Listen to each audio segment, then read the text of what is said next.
They look malnutrition, and it's because they're not eating healthy. Not eating healthy is not eating healthy. It doesn't matter what diet you do. 95% of people eat the standard American diet are not healthy. So going after veganism about their parts of their unhealthy eating makes no sense. Unhealthy eating is unhealthy eating. And the bigger problem with this is someone's going to read this article and they're going to be like, oh man, I can just keep eating cheese, yogurt, and I can just eat whatever chocolate I want and I'm going to be heart healthy. And then they're going to die of a massive heart attack. Then their family is going to be sitting there left alone crying.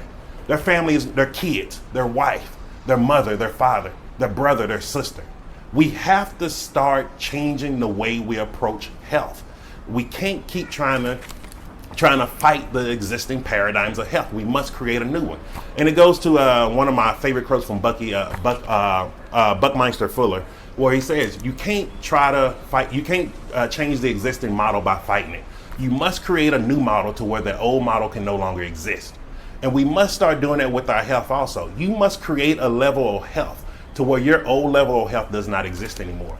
This is why I'm able to live the way I live now.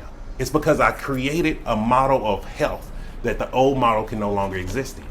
I know what it means to be healthy. I know what it feels like to be healthy. And I'm telling you, if you could just feel one day what I feel every day, you would change your life right away.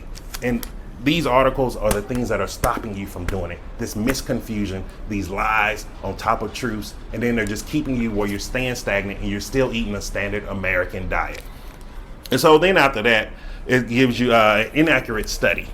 So they compared full fat dairy to low fat dairy and saw the results to be the same. No shit. You're comparing dairy to dairy.